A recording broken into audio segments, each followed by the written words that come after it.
2025 seems to be the year of teams jiu-jitsu, and kicking things off first out of the gate with that format is Polaris in the UK.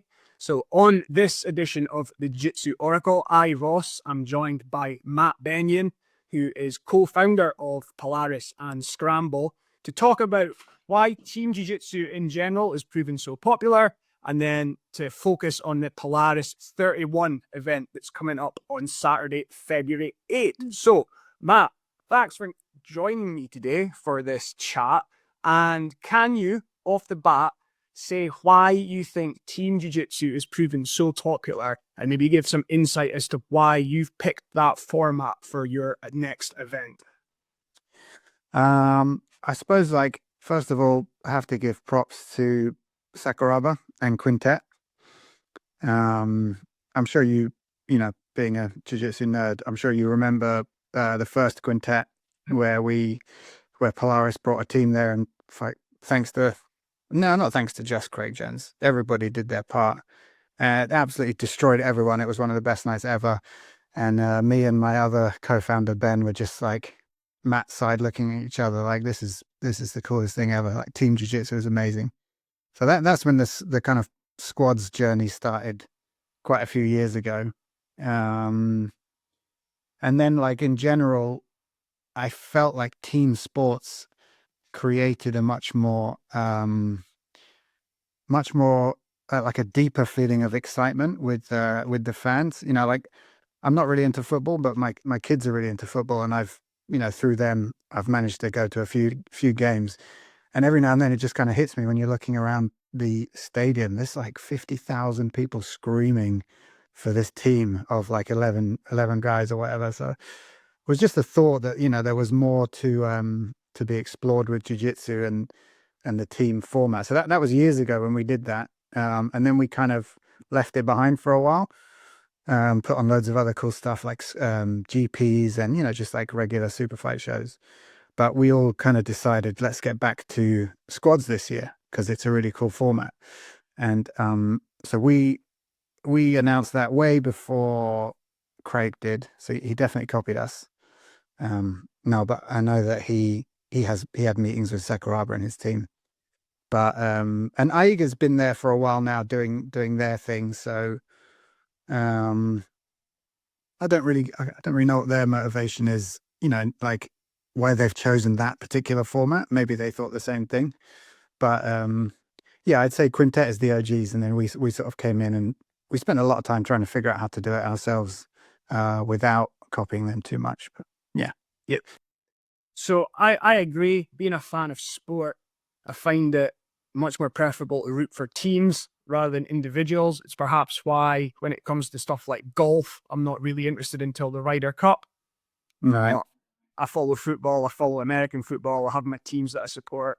So why do you think that happens? Like, do you find as a jiu-jitsu fan, like, if you're just watching like a regular IBJJF event or a Who's Number One UFC Fight Pass, like, sometimes there's cards come up and you're not as invested in them, perhaps because there's no storyline behind the matches, or perhaps because you're just not into the grapplers that are in the 1v1 matches.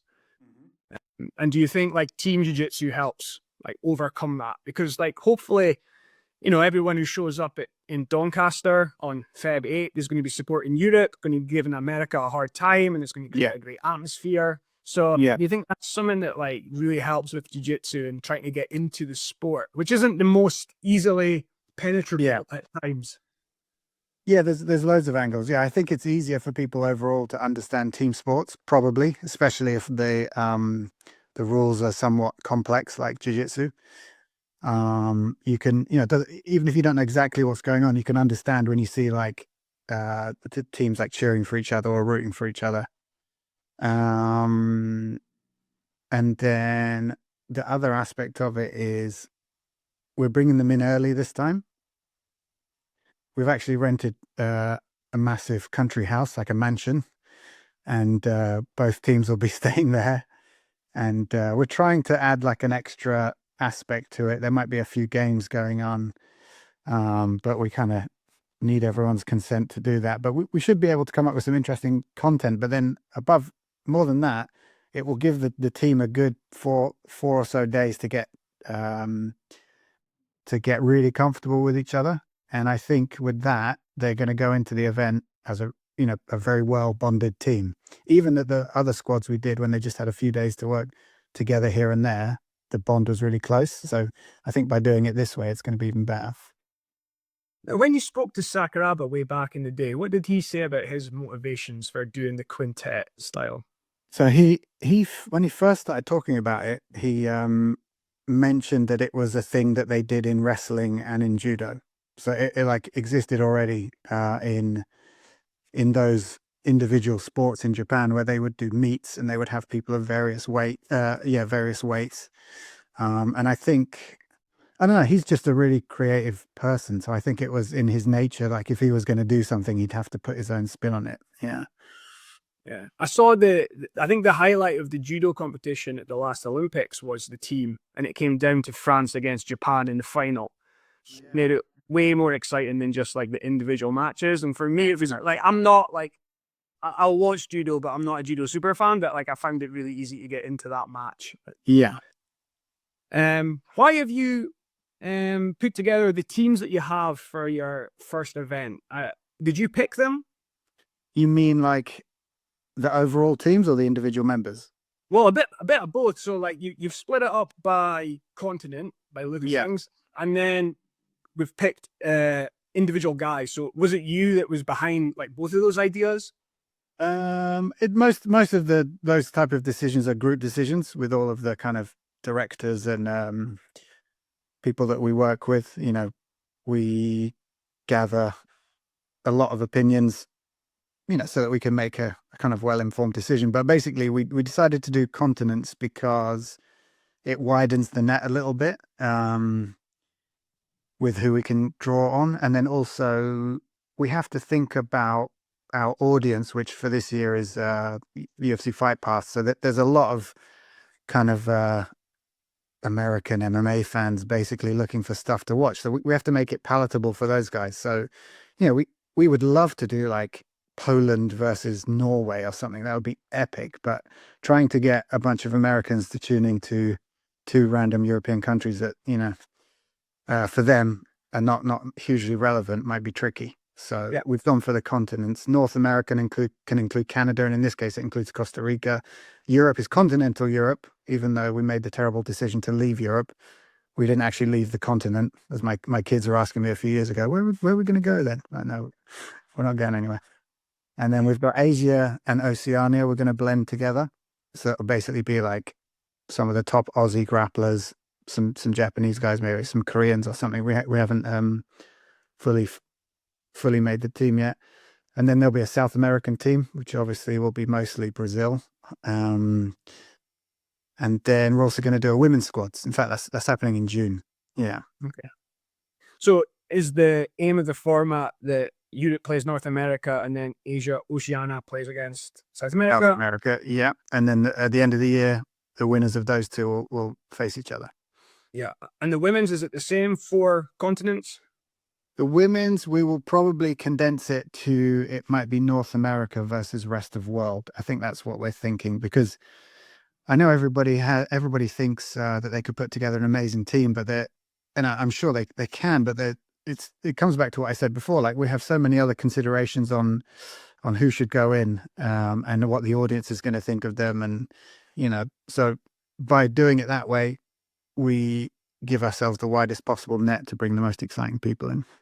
No, that's fair enough. And for the team that you've comprised for Europe, what was your thoughts behind some of the picks for that? And maybe like in your experience of watching quintet and squads previously at Polaris, what do you think makes a good team, a good squad in comprising the grapplers on it? Because I've always kind of found that you need like your durable grapplers that can take someone else out. You need your finishers, like you said. Craig Jones was a huge asset to the previous team. So can you give some thoughts as to like the teams that you've picked and like maybe like the makeup of the teams and what you think makes for a good team under this format? Yeah, I guess there's that's the one side of it, is our considerations, and then the other side is the athletes, like who's available, who's booked, who's not booked. I think especially with the European team, and in no small part, I'd like to think, thanks to the work that we've done over the last like 10 years, it's a really strong team, and loads of the guys are very familiar to Polaris sort of fans. So it was basically gather the best guys that we possibly could. And yeah, I mean, there's a couple of dangerous finishers on there. Mateus is very dangerous. Jozef, Owen Jones. Anyway, it's a really, really good team.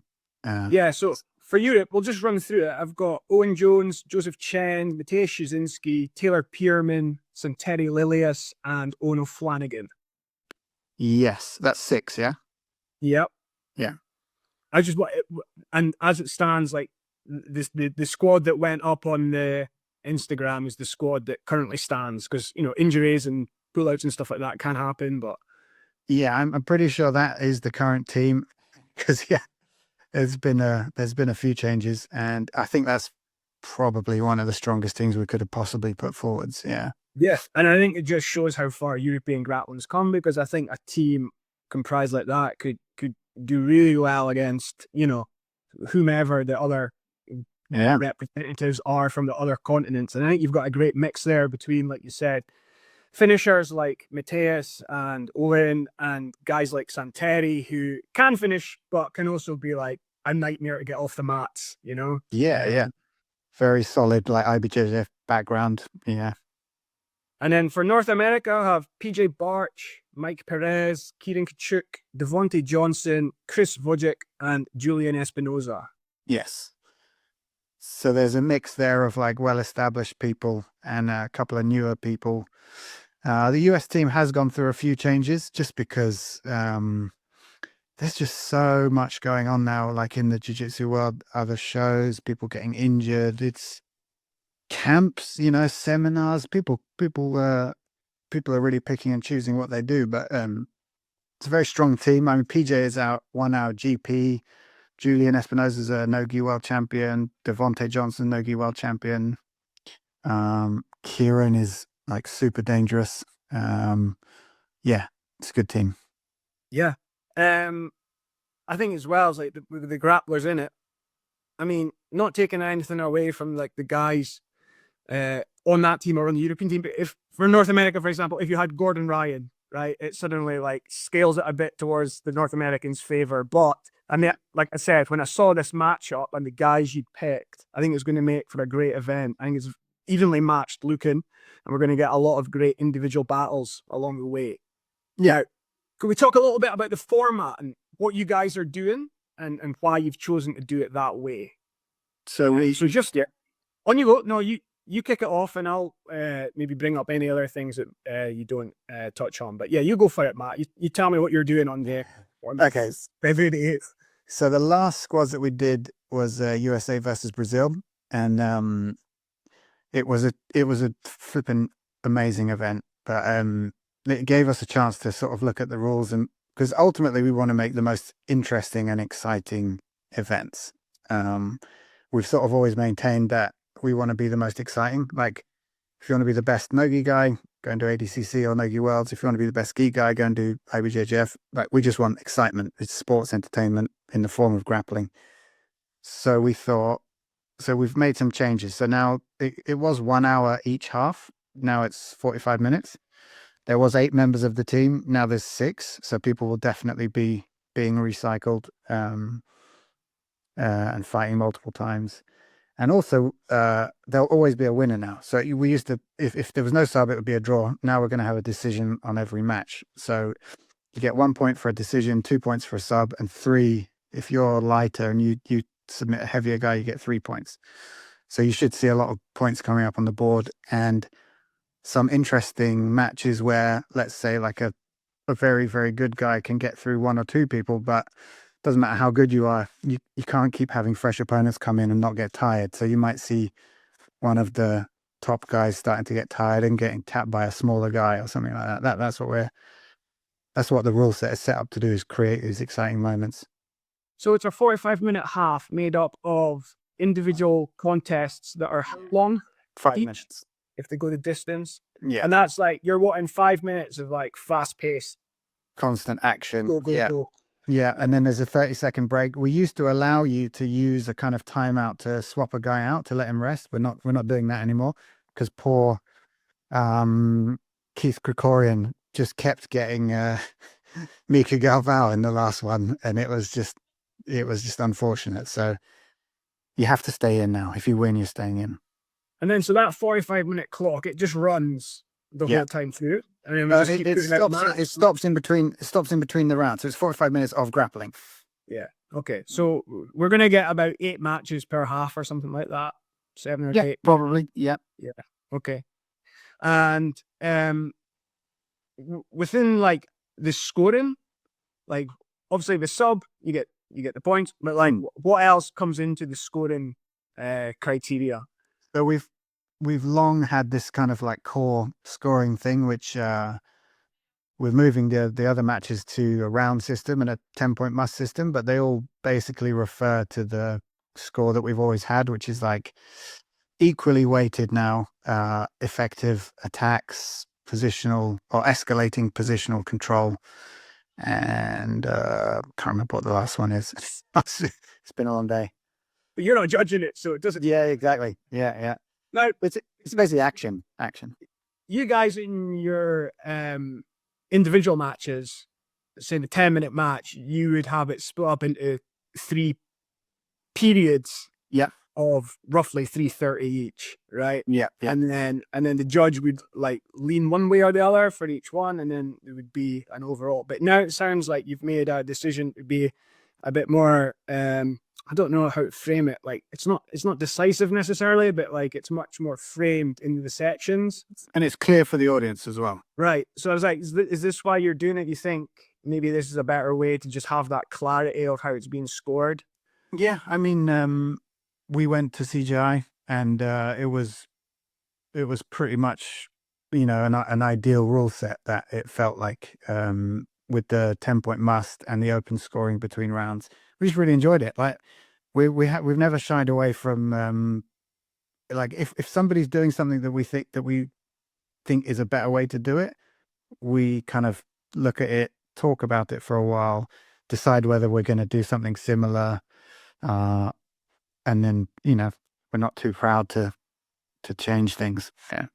Well, I think you've seen that in general. I mean, you have CJI, they had whatever you want to call it, the alley when it was there, but the pit from Karate Combat, Yeah. seems to be a good idea, one that worked well for them.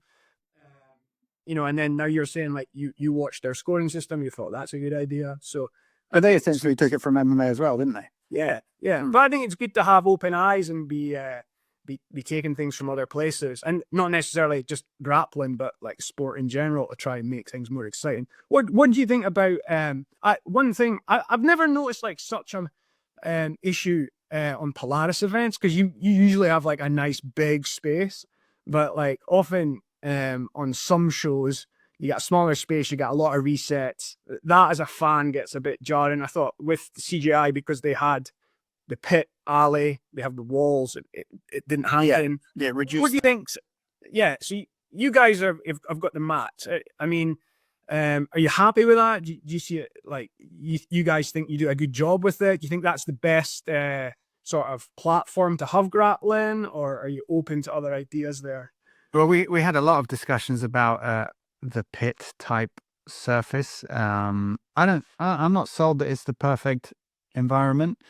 We have I think it's a 10 by 10 meter mat. It's 100 square meters. It's pretty big, but people find the edge regardless. But the pit, the pit is good. There are like serious practical considerations with the pit, because in any of the venues that we currently use, people won't be able to see what's going on.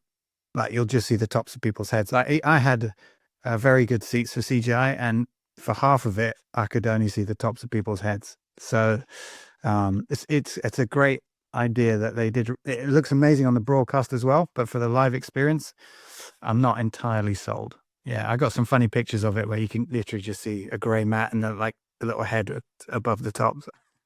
Yeah. No, it does look good with like the people being close, the corners, people like being near and on kind of the pit makes for a good spectacle, but that's me watching it at home. And It looks good on the podcast, really good. You guys, your venues is they normally have a stage, yeah? So a stage is probably my least favorite venue, unless it's a really big stage. But the best is the kind of bowl setup, which we've got in a few. Yeah, my favorite setup is the bowl. Yeah, like a Coliseum style with the flat mats and then all the mats coming out the side. Sorry, the seats. Yeah, like being in the round. Yeah. I always thought like a tennis court would be a great venue for wrestling, grappling and stuff like that. Because I think we the Crucible, like snooker and pool places, they'd be amazing. Yeah, the Crucible would be amazing. Maybe in future. Now, as well as doing the squads, we have at least one other match on the main card that I'm aware of. Yeah, Helena Cravar against Annabelle Lopez Beard. Anything else on the main card that I've missed? No, just the one super fight. Yeah. Right. And what's the criteria for that? Is it 15 minutes? No, it's 3 5-minute rounds. Right. Yeah. Okay. Yeah. There we go. Yeah. So are we going to see from Polaris this year a mixture then of super fights and squads? Are there any shows that are going to be super fight only? The current plan is no, it's just going to be the squads intercontinental championships all year. That's it, with at least one super fight at halftime of each of those events. So this one, it's an all male squads. So we put a women's super fight in there. That made sense, and it's a great match. When the June show will be the women's squads. It's going to be in Wales. So we're working on a couple of super fights with Welsh athletes. Should be good. And then we'll follow a similar format throughout the year. Yeah. Well, it sounds like you'll have 2 more in the books then, right? Because you'll have your the other 2 continents facing off, and then we'll have a grand finale. Exactly. Yeah. So you're up to 31 events now, Matt. Yeah. What's the sort of the motivation, the theme going to be going forward for Polaris? I mean, it sounds like you're always trying to produce like just the best, most exciting events that you can, but just like with what you're trying to do with that promotion going forward, how do you kind of see it over the next wee while? Just want to grow as much as possible. We've taken on another member of staff now who is still a very, very small team. And then the rest of it is all like everybody just working on it as much as they can. But the core team is really small. So we'll be putting out a lot more media. We're going to be visiting a lot more gyms, we want to become even more of a fixture in the kind of British and European grappling scene through the media that we put out and the places that we go. And then in general, just grow the show. Like none of us are ever satisfied. As soon as the show is done, we're trying to figure out how to do the next one even better. And it doesn't feel like we've reached anywhere near the potential or the ceiling of grappling as a sport. I know a lot of people, it's like cool to be cynical now, and everyone's like, oh, no one cares about grappling. It's never going to be a massive sport. But there's no reason to think that whatsoever. It can be huge. I think it's already pretty big. So, and then the other thing is, when I went to Japan this year, I had a sit down with the same guy who started Quintet with Sakuraba. He used to be a producer of Pride and all that, and he was just unloading like loads of ideas on me, and it's just so like inspirational to hear like how they used to do things and how they used to build the narrative just way beyond the sport. That's stuff that we want to do. This squads, you'll see a bit more of that. So we've been talking to the athletes about things that have happened in their past when they were growing up. We've got a bunch of like archival photos. We want to tell more of a story because I think that's the way you're going to reach more people. It's not like, mate, you must be sick of it as well. It's, what's the pre-event stuff? It's some guys rolling and saying how hard they've been training. It's like, oh my God, how many more of these do we have to hear? As a long-time fan of professional wrestling, Matt. Yeah. Oh, Matt. Like, love storylines, character development, all the rest of it. Well, Sport, narrative. yeah. The documentary about what's his name, Vince, American Man. It was just a real eye opener. It's like 5% about the sport and 95% about the insane antics. Not that we want to go that way, but But we like, have to tell the bigger story. you have exactly, and it's about the characters, and it's about getting people invested in them. And then if you look at to me, if you look at sports that are on the ascent, you know, like darts in the UK, and like the amount of impact that Luke Littler has had on that in sport and his story and getting people excited about it, it's huge. And I think there's a lot of room for grappling to grow, and there's plenty of characters in grappling, and there's plenty of characters on this European team that you've put together, and like getting those stories out there and getting people excited about those guys, I think is something that grappling could do. Definitely. Yeah, that's our plan. Yeah, we've got this is going to take a while to get to that goal, but that, you know, that is the plan. So you're here for the long haul, though, like, you know. Oh yeah. It's been a long haul, and yeah, we're still going. No, that's great news, because I think it's awesome that we have this event in the UK, and that grappling's not just focused on the States and Brazil now, for example, but there's a sort of, or in Europe as well, you know, there's something like close to here for fans to get excited about. So that's really good. So anything else noteworthy on Polaris we can talk about? Let's see. We got squads, super fights. Next year should be even bigger. We might be doing more shows. I really want to go overseas again. I want to go. I'd love to go to Poland. I think Poland would be an amazing event, because if I remember correctly, I think they have more black belts than anywhere else in Europe. And the size and scale of the MMA promotion over there is huge. There's obviously appetite for fight shows or definitely combat sports or whatever. Yeah, and half the guys that train at my gym are Polish. It seems like everyone's just amazing at jiu-jitsu and dead keen. Yeah, and while I've got you, Matt, one thing I enjoyed over I think it was the festive period, was your Ask Me Anythings on Instagram. Yeah, we got a lot of questions, and you gave a lot of good answers. And just to wrap up, while I've got you, just to touch on something different other than Polaris, like what was some of the stuff that you got asked there that sort of like stuck with you, and what were some of the answers that you gave that like you were like, oh, I was glad I was able to share that info? Because from your position in grappling, you're like show promoter, brand owner, creative, practitioner.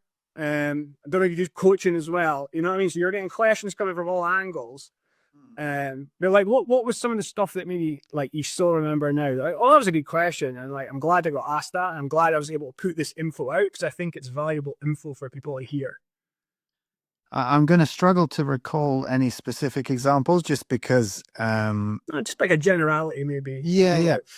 It's I think my thing is like, and a lot of us involved in Polaris and Scramble and things like that, we watch the way that they do it, let's say in America, for example, and the promoter or the brand owner or who, you know, they're always front and center, or often front and center, and they're promoting themselves, and they're a big part of the kind of promotion of the show or the brand. And we've never really done that.